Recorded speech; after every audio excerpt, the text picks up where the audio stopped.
user experience, online tracking and online behaviour analysis. So I'm looking forward to this. Over to you, Joanna.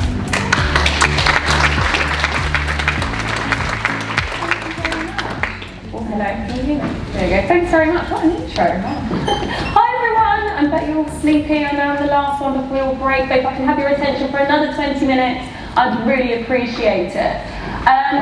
So it's been a great few days, hasn't it? My name's Joanna Beech. I am a dog lover, so if you've got any pictures of your dogs, I want to see them. Here's mine. She's a puppy, her name's Bambi, and I had to leave her at home today, but yeah. Anyway, like Tor said, I've worked in both agency and in-house, and now I'm in consulting as the subject matter expert for Deloitte. No, we're not just auditors, we do so much more than that. So, today I'll be talking about the mammoth topic of how to deal with cruel budget. So it's kind of been mentioned in other presentations throughout the past 2 days, but I really wanted to put it all together and see what actually really affects it. I also thought I'd mention, so this is my first presentation, well it's my first presentation in person, so bear with me. This is also my first presentation using the Deloitte digital new branding, and the reason I bring this up is what we wanted to convey here is we take the strange, the unusual, things we're not really sure about in the new, and we make it more familiar and digestible, and that's kind of what we do as SEOs, isn't it? We kind of take that unfamiliar, I'm sure other people have heard this as a black art, and make it more digestible and easier to understand. So I thought that would be quite good to mention. Anyway, how to deal with cruel budget.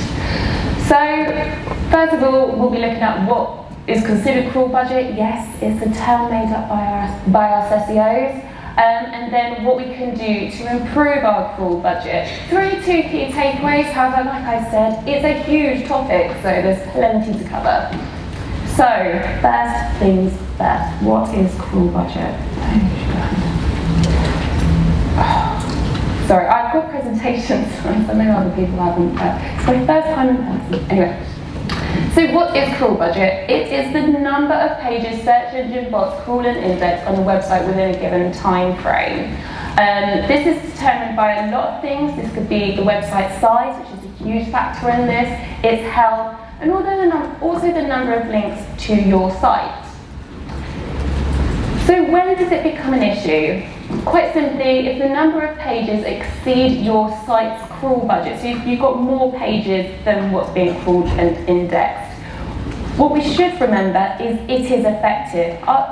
The search engine's crawl capacities are huge. However, it's not limitless, so they will have to set a budget there.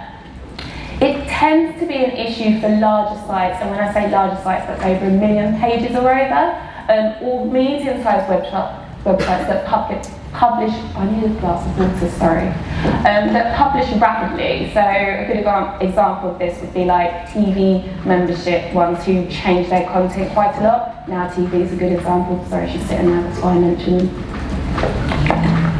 Sorry. Would be a good example of this. So what can we do? So here's a list of things. So I've only got 20 minutes with you. I'm not going to look at these all in depth. There's been loads of other talks and other things throughout the day. But here's the main factors that does affect your crawl budget.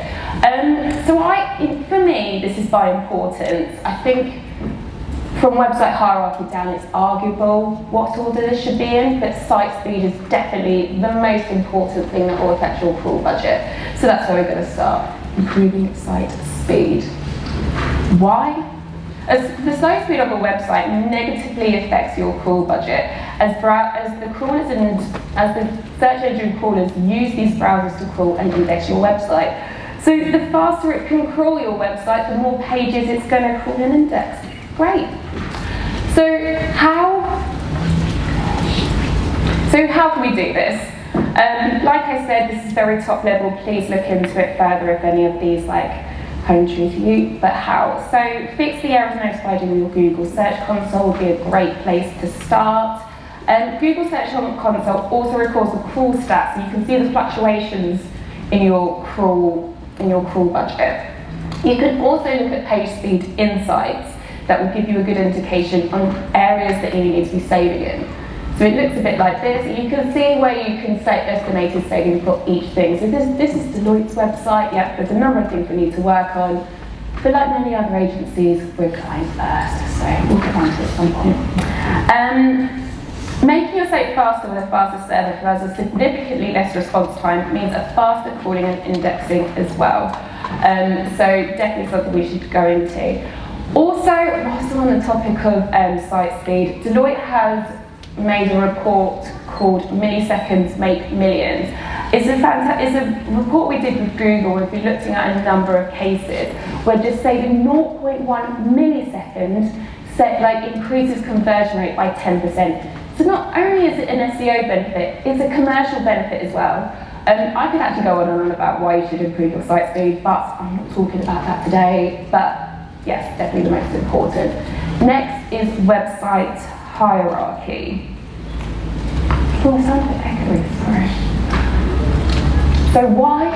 A clear website hierarchy will help optimize each crawl. So we can go from the most important pages or high traffic pages and get those pages that are buried in your site crawled. A helpful XML sitemap will also help with this. Just get rid of all the gunk and just make sure that you've got a nice clean website hierarchy. So how? As I said, a flat website hierarchy works best. So with your homepage, a nice triangle like that. Breadcrumb navigation also helps with this, just to make sure that you've got that nice structure there.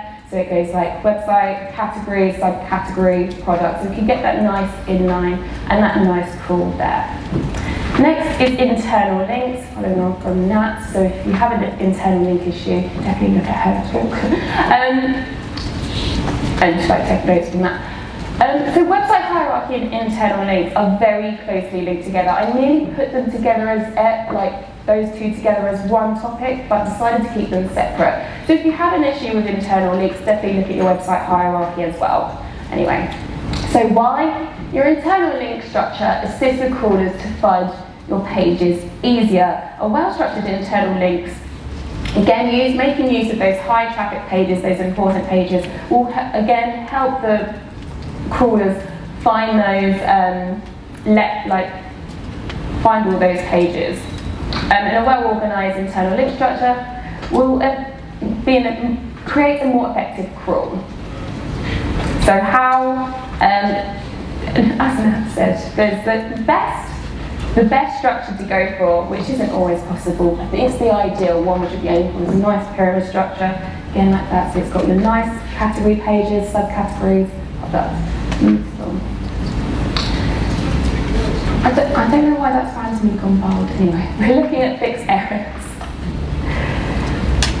So when I say fixed errors, what I mean by that is the error responses, so they're like 404s, 500s and everything like that. So why error responses cause crawl budget to be reduced?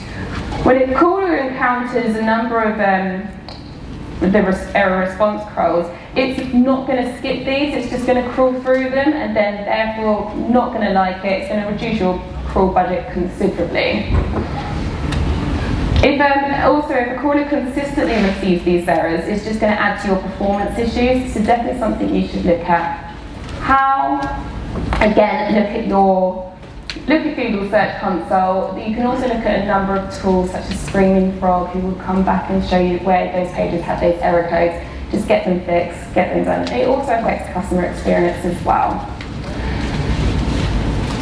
So limit duplicate content. There was a talk on duplicate content earlier. I definitely suggest you have a look at that.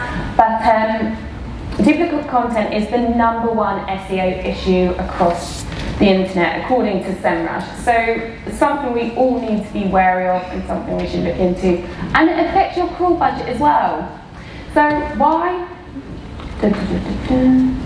Google has, and we want to ensure that each crawl focuses on crawling unique content, not just unique URLs. Google, I'm going to read this to make sure I'm going to write. Google has also stated it doesn't want the website to waste its crawling resource on copy of pages. So definitely something we need to be aware of, definitely something we should look into. And it affects your crawl budget. So how can we do this?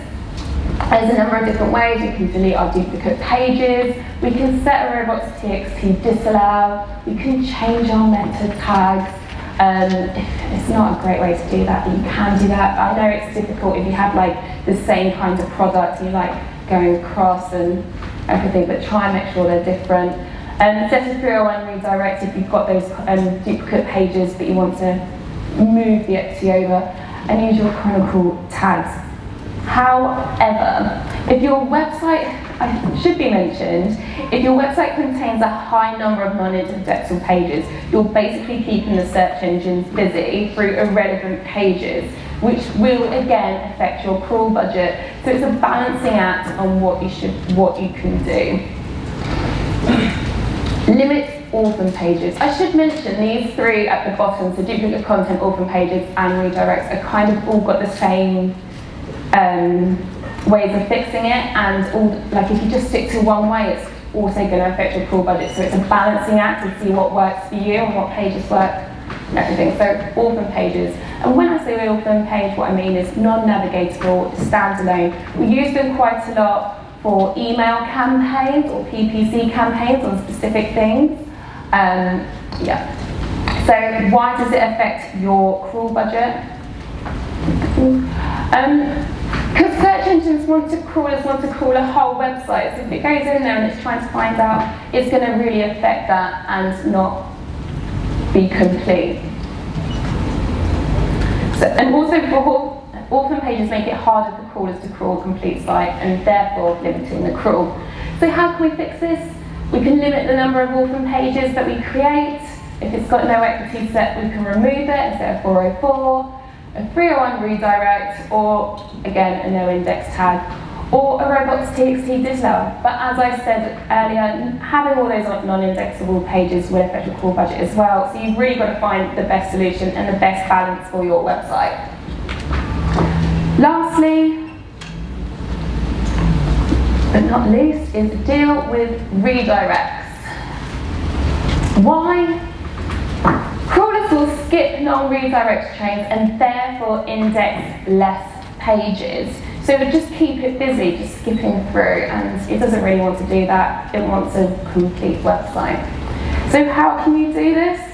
Limit the number of redirects you have, and if it's got no XP, set it for 404. Now I know it's practically impossible for larger websites to have lack of redirects. However, it's something we've got to be aware of, and we've got to be aware that it does affect your crawl budget. So, you've improved your site speed, you've got a flat hierarchy, you've got a nice pyramid, internal links, you've fixed as many error codes as possible, you've limited your duplicate content, no orphan pages, and you've dealt with redirects. So we should have a website that has a great crawl, really effective, and all our pages are being indexed. No, it doesn't work like that, unfortunately. We need to encourage the crawl to those different sections. So that being like an email campaign, to get those users on there, to make sure that it's getting crawled and being found. Post it on social media, again, to get those users there. And I also had a client that found success putting it as a hero banner, just like, oh, check out this section of the new section that was put on their website and hadn't been indexed for like months. So they put it on there, and because they've got such a known brand and it was a high traffic page on their homepage, the crawlers found it, started getting indexed, and they started ranking. So now you've done all that, you should have a very effective crawl budget that crawls all your pages, large pages and everything.